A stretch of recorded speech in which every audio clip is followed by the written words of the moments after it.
Dans le tome 2 de son livre Tu sais bien, le temps passe, la journaliste Catherine Ney dévoile les secrets de président. Le Point dévoile des extraits de son ouvrage qui paraît aux éditions Bouquin.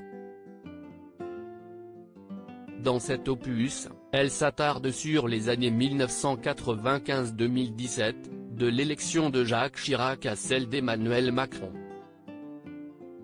Maîtresse de l'art du portrait, elle se souvient notamment de l'investiture du président Chirac et de son épouse Bernadette, amatrice de remarques fines et acerbes. La scène se déroule le 17 mai 1995, au Palais de l'Élysée à Paris. Bernadette était arrivée la première. Quelques minutes avant son mari qui, tôt le matin, était allé se recueillir sur la tombe du général de Gaulle à Colombey.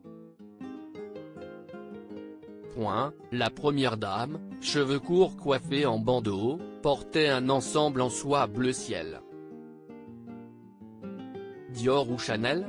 Veste longue et jupe droite, un intemporel que l'on garde des années dans ses placards pour les grandes occasions, baptême, mariage. Avec son souci du détail, la narration de Catherine Ney nous permet de revivre le moment de la prise du pouvoir du politique décédé en 2009, et les coulisses. Elle décrit la première dame de France avec son sens de l'observation aiguisé, je ne l'avais pas vue depuis longtemps. Sa silhouette s'était pas mal alourdie.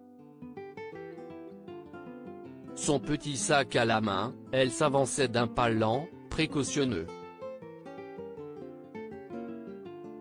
Et soudain, clac. Elle s'était tordu la cheville. Pas très glamour, son entrée en scène. À cette époque, Bernadette Chirac a presque 62 ans, s'y estime même la veille de son anniversaire.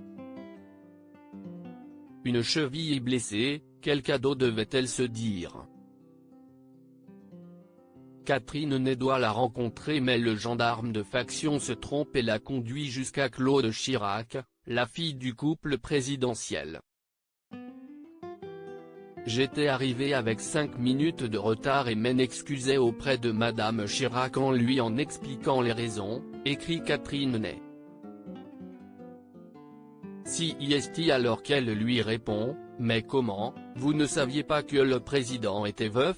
En cette année comme durant toutes les autres, le pilier du président a toujours gardé son sang-froid et son humour cinglant.